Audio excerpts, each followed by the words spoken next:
我是赵少康，欢迎你来到 TBS 赵少康战情室。在我们现场特别来宾，沈富雄委员、郭正亮委员、黄伟汉先生、赖士葆委员、陈婉慧委员、林涛议员。好，那么之前呢，这个有这个民进党的议员呢，好像在国外测试哦，说我们的这个战斗背心到底能不能挡得了子弹啦？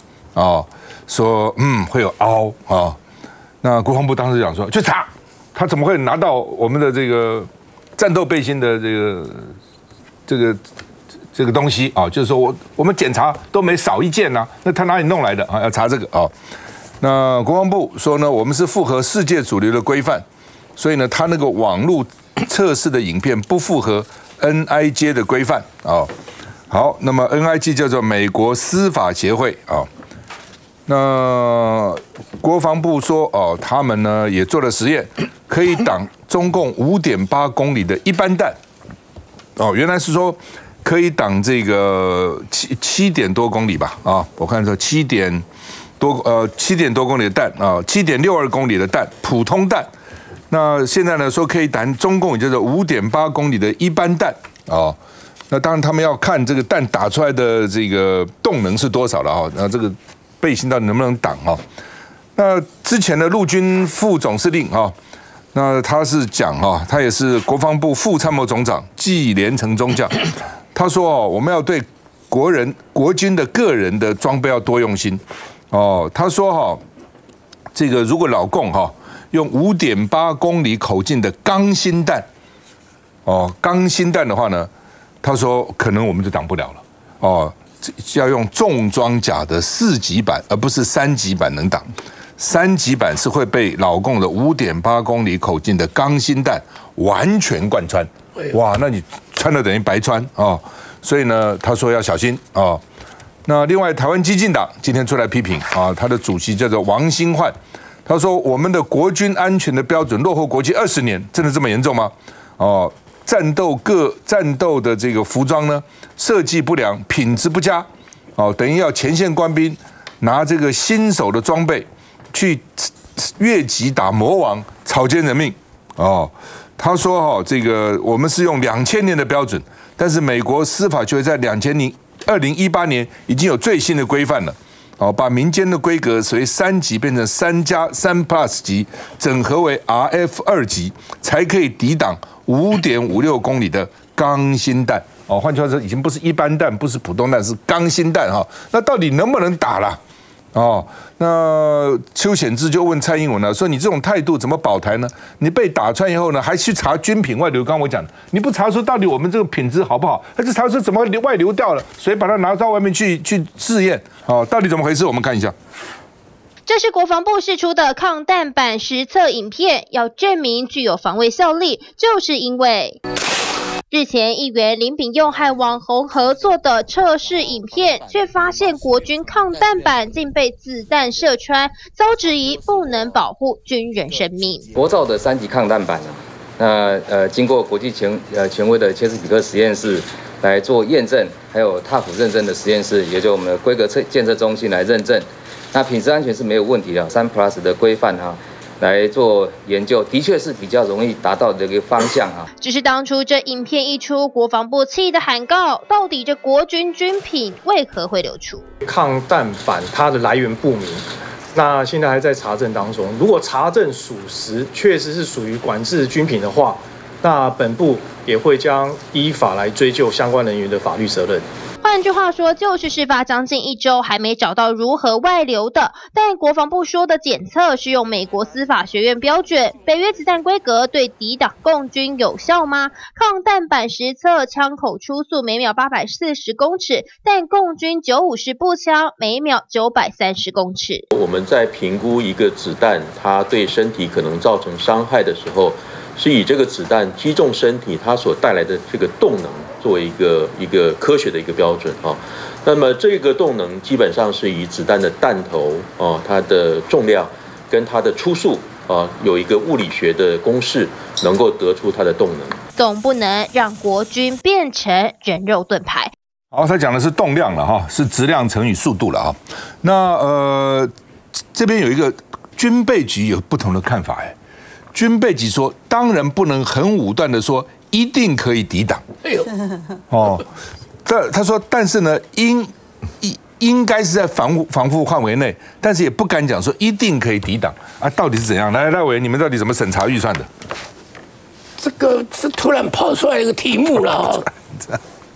这个一般来讲，大家认为这个是比较属于比较很基层的一种装备嘛，它不像高级的武器啊，什么飞机啊，什么炮啊，什么弹啊，所以这一部分呢，平常心讲，这个一般我们都相信国防部应该没有问题。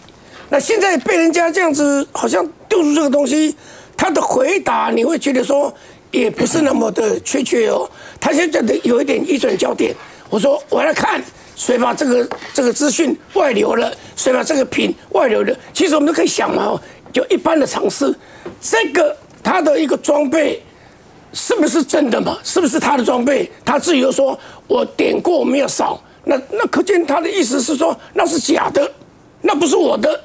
啊，这第一个，第二个，那他打是可以穿的，那我去打，国防部就讲我打的时候是没有问题的，他在讲这个东西，那讲这个东西，我们的预算审查提到，主持人提到说预算审查，我刚刚说过了，预算审查不会审这么细，不会审到这么细，说我装备是用什么的，这个能够是针对什么样的一个子弹。另外我要提的一个东西是。怎么曾几何时，我们的讨论台湾的安全已经讨论到说，这个肉搏战、巷战、子弹这样打，那都是面对面在打，这个东西就已经不是决战境外，也不是决战这个歼敌在海滩，而是已经进到这个面对面的一个肉搏战。那什么意思？那就台湾就是真的已经是全民皆兵了，这整个岛已经是焦土了。好吧，除了这个以外，最近呢，这个我们一起谈了哈，到底美国有没有叫我们国防部设这个 P4实验室去开发生物战剂啦 ？AIT 出来说了哈，美国是禁止生物武器公约的签署国。那同时呢，这个签署的里面也说，签署国不得运送或以任何方式协助、鼓励、诱使其他单位获取前述的生物制剂、毒素、武器设备或运载工具。所以你们在我们的国务院网站上就可以查到，我们有参加禁止生物武器公约的这个，我们是签约国。那总统府也谴责说捏造不实，因为他们有说蔡英文要求啊哈。然后呢，外交部说特定媒体违背新闻道德良知，骂联合报了啊，这你就故意乱讲，而且呢，这个少数人士甘做统战传假讯息。无中生有，从去年开始就干这个事情，移花接木要在国际地缘政治动荡、气虚政府跟人民团结一致对外的时候呢，见缝插针、断章取义，骂得很凶哈。那把联合报干脆这个起诉好了哈。那所以呢，但是有专家讲小心哦，这个小布希当时用这个借口打伊拉克，你在发展生物武器等等哈。那但是美国，我看到 AIT 整个声明，我在看哈。他也没有说，他没有叫我们做，他只是说我是参加这个签约国，签约国不可以做这个，不可以做，你就讲说我没有要台湾的国防部设一个 P4实验室，因为大家都觉得很奇怪啊，你 P4实验室这么高等级的，为什么不中央研究院设呢？来，暐瀚，其实两件事情我觉得有共通性。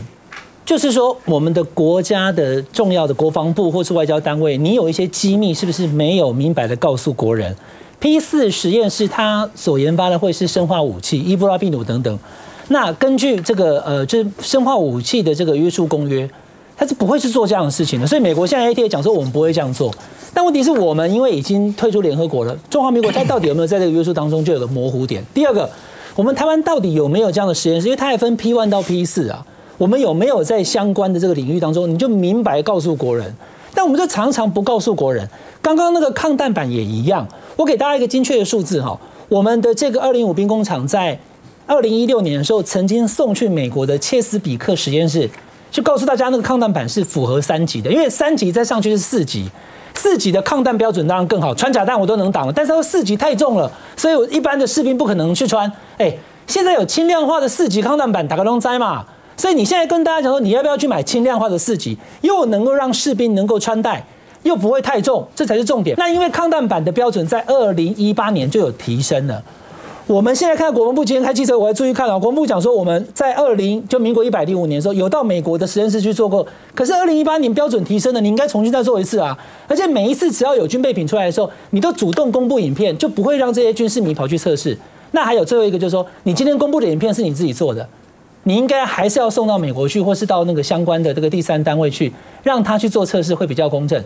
那现在这个不是政治问题，也不是什么中共同路人啊、第5纵队在地协力者，是一个抗弹板能不能防弹的问题，是台湾有没有生化武器这样的问题。我比较在意的是纪连成前陆军副总司令，前副参谋总长，他不是做很久他2016年的时候还是高雄美浓地区地震救灾指挥官我做刚退的，而且他曾经代表中华民国国军接受日本媒体采访，推他表示他在国军里面是有一定的声望、有一定的地位、影响力他都担心这个事情那就表示他就算是当时做副总司令也没有办法，因为这个防弹板不是他们做的嘛，可能是什么兵工厂或者现在还没有联勤，反正类似这种单位在做，他也没办法。对不对？你给我什么只有穿，就像以前警察的防弹衣被偷工减料，你记得吗？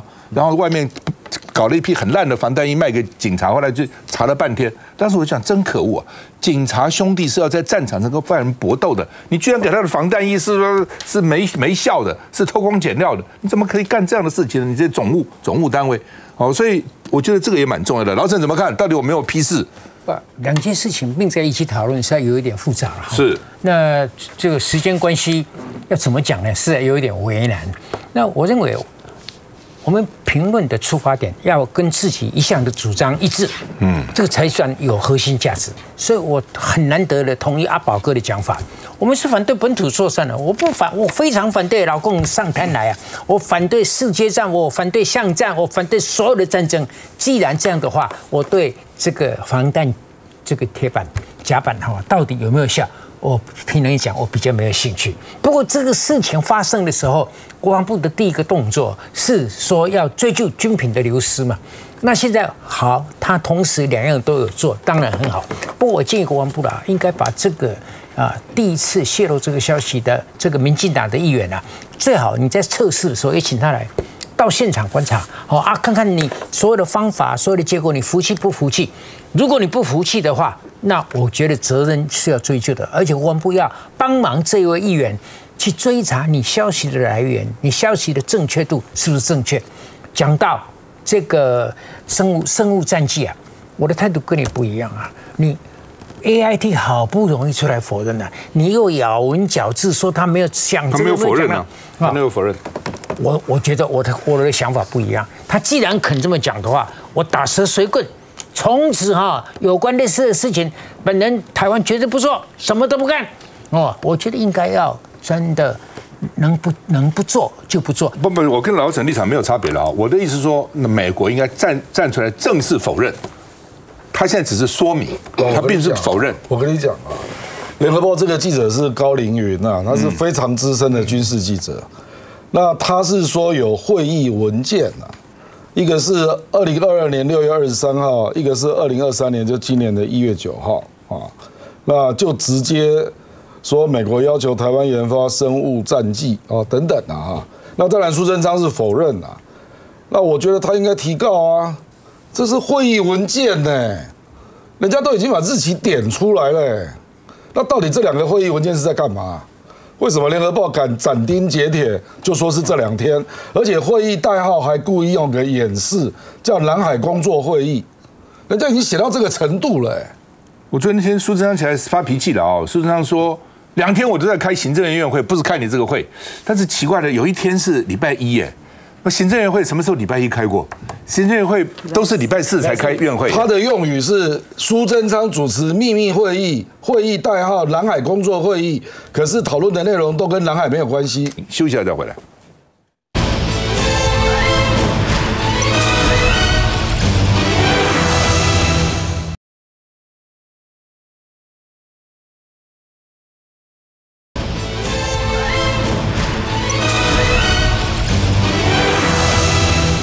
好，那么外交部呢，这个乱骂一通那也没有提出说服国人的这个证明啊。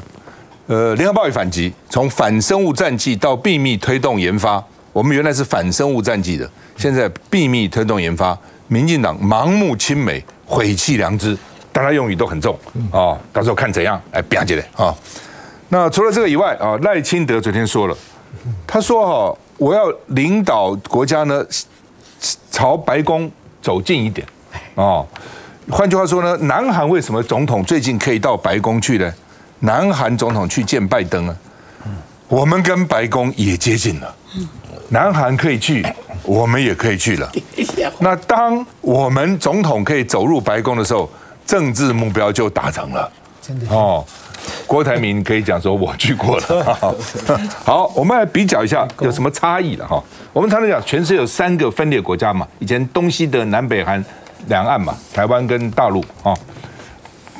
东西的现在统一的不用讲，南北韩的人口，南韩有5000，现在又不一样了啊，南韩现在5100对5161万，最新的这是之前的数字，维基百科抄下来的。北韩是2579万啊，那军人南韩是50万，北韩比较多110万。面积差不多，这是102210平方公里，这125538平方公里，其实没有差太多啊。人均这个很重要，代表国力啊。南韩最新的数字是37947美元，北韩是2400块。换句话说，南韩是北韩的大概十几倍，10好几倍，14、15倍。差不多14倍的这个人均 GDP 那南韩人又比较多，你乘看，这个人再乘以人均，所以南韩的经济实力比北韩大得多再加上南韩跟美国的关系，南韩现在大概美军在那边住，大概有将近3万个美军住在南韩，萨德飞弹什么都部署在南韩这不是说我们台湾不如南韩，不是，而是台湾跟大陆的比较，跟南韩跟北韩的比较，你要比较这个东西，我们台湾也不错啊，在全世界贸易的排在前面啊，对不对？人口啊什么都是排在前面啊，经济排在前面，但很多东西是相对的嘛，你一定要拿南韩去比那你为什么不拿西德比还统一的呢？对不对？原来就是3个分裂国家，所以各地情况其实不一样的了。不过当然这个选举嘛，赖清德又掀起一个新的话题，就是台湾将来干嘛？台湾将来要走进白宫，总统要走进白宫跟南韩一样所以有一种说呢，这叫赖清德路线。这个路线呢，就是走入白宫我们看一下。继2024是民主与专制的选择后，针对美中台3角关系，赖清德又抛出新的代名词。我这场的选举就是中南海跟北中的选定哪有动力？其实咱民进党人古以来就是行这条线，咱就是行这条线。赖清德更进一步表示，无论是面对中国国民党或中国共产党，我们的方向都是走入世界，尤其在蔡总统领导下与白宫接近了。未来我领导的国家也是朝这方向持续走近，这是对台湾社会不悔的承诺。当台湾总统可走入白宫，这所追求的政治目标就已经达成。其实台湾并没有哪一个政党什么亲美不亲美的问题，只有程度的差别。不要一面倒的亲美。赖清德或许还在担心美国认为他还是一个务实的台独工作者，当选中华民国总统的话，对两岸关系会有极不利的影响。学者点评赖清德的表态，无非也是为了下个月可能过境美国的出访行。尤其媒体人唐湘龙爆料，美方拒绝给赖清德一个露脸安排，允许办场乔宴，但不公开。友邦巴拉圭新任总统的就职我国一定会有庆贺团前往祝贺。本案若有具体的规划，总统府跟外交部都会适时主动的对外说明。外交部的态度似乎也间接证实传言。来，晚会怎么看？要走进白宫？不是，我比较看他在宜兰讲这些话哦，我真心觉得这个赖清德我到你的选区去哦。对啊，就是对，他到宜兰，然后这个就是宜兰旅外的这些乡亲帮他成立一个后援会，我觉得他的意图非常的明显嘛，因为一直以来大家都把宜兰讲成所谓的民主圣地，所以他在这边来展现我赖清德是这个民主的新的这个代表人。好，那他整个谈话我很仔细的看了，我认为啦，他就是消费过去的这些民主进步党的一些前辈，好，包含像郭雨新啊、陈定南这些人，我就问哦，我不知道他赖清德拿什么脸来讲的这些事情，他所有的言论里面根本刚刚那个联合报叫盲目亲美嘛，其实根本就很亲美啊，这样的一个人他要出来选总统。要怎么样说服大家？就是说，他是可以把台湾带向所谓的和平。好，这是我是看不出来的哈，因为他整个言论里面都非常的白宫，这个中南海部分几乎没有叙述，反正他又喊出了一个新的一个口号啦。我就讲哈，如果宜兰是你认为的民主圣地，我请问一下陈欧珀跟你现在提名的这个陈俊宇啊，两个人都有事啊，一个是 IMB 诈骗集团走很近哈，这个陈俊宇是在这个农地上面又盖豪宅。这个集货地不拿来用，这样子的一个想法，你觉得对得起宜兰是一个民主圣地这样的一个美名吗？所以不要来蹭不要来蹭宜兰的民主。林涛。其实我们看到刚才提到这个 P4 实验室，台湾确实有，但是这个 P4 实验室过去是在研究，包括这次的新冠、SARS 跟伊波拉、跟天花这些病毒，在分析这些病毒，让我们做医学的使用嘛。可是因为过去这个美国在整个乌俄战争，它提供了集束炸弹给这个乌克兰，让我们觉得说，如果今天要发展一个新的 P4，是不是要做生化的战剂、生化的武器？那我们会觉得说，如果今天台湾要做到这一个程度，是不是现在是不是兵凶战危，大家会恐慌嘛？所以这是这个我们觉得说不应该往这个方向的前进。在这个基础之下，我们来看一下赖清德今天提到的走进白宫，到底要达到什么目的嘛？我们是要让两岸和平，不需要搞这个生物的战剂这些批示的部分，买这些武器，还是呢？我们只是这个赖清德提到这个，只要既遂自己的政治目的而已。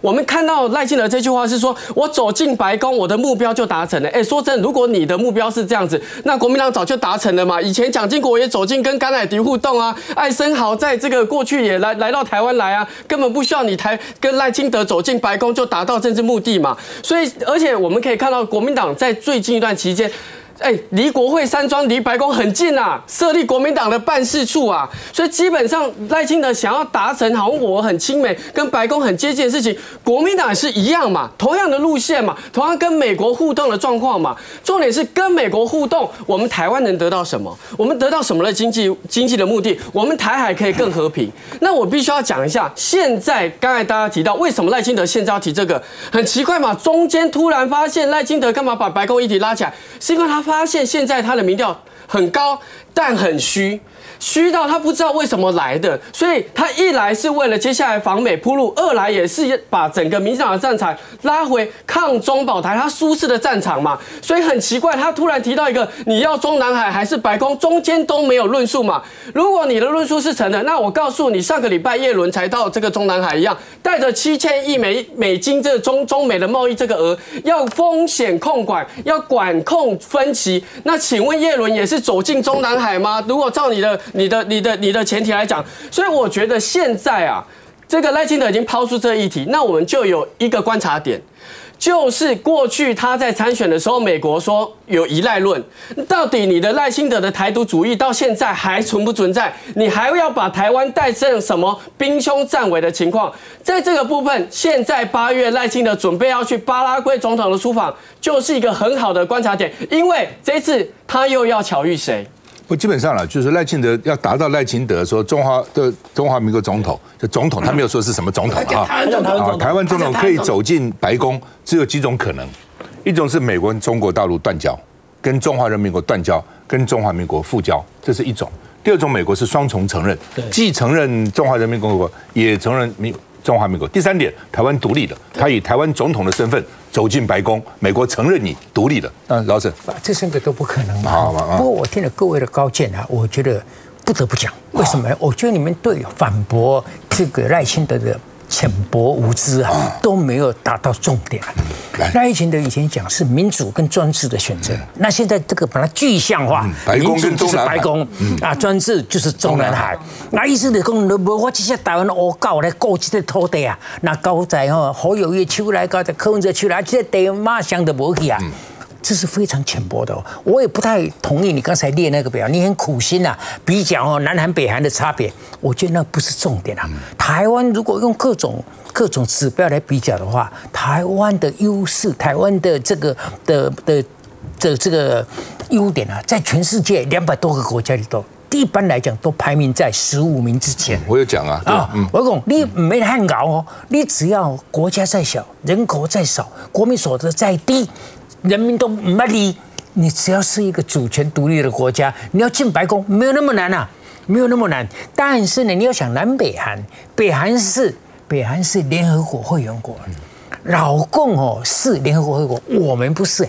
我们今天之所以不能去白宫，不要说白宫了，你总统连过境美国都很有问题的，是因为当年我们是靠着老共还是谁还来牺牲，我们勉强。不是我们，美国勉强用一个台湾关系法让我们活下来，而这个活下来的就是台湾变成一个好像国家又不是国家的地步。你今天你说你进得了白宫啊，你的目的达到，我同意啊。你台湾进得了白宫，台湾就是真正主权独立的国家了嘛。但是你不要用这种话来糊弄大家。我觉得我感到很悲哀的，就说这次的总统选举，3个候选人都把我们台湾人民的政治智慧拉低到，尤其是柯文哲，拉低到台湾猕猴的水准，你知道吗？就是要一唔捌一两讲，聪明把我们大家都拉到就是跟我们这个大家糊弄一下，好像日子就过得了。你台湾真的以进美国白宫为目的吗？真的是这样吗？好吧，柯文哲马上要到巴拉圭，刚不讲吗？8月嘛，赖清德马上到巴拉圭8月嘛。对，你看他能不能进？不要说白宫啦，看他能不能进华盛顿 DC 啦。我们看到。对不对？你的目标是进白宫嘛？那你第一步当然你不进白宫，你先到白宫附近蹭一蹭也好，先到华盛顿嘛，看你进得去进不去。我打赌你进不去，不要跟我吹牛，还要进白宫，你连华盛顿 DC 你一步都踏不进去。你跟美国那么好啊，跟美国讲啊，让我进，至少我踏一步也好嘛。赵少康说我踏不进，我踏也不好，你看你踏得进去踏不进去？休息一下再回来。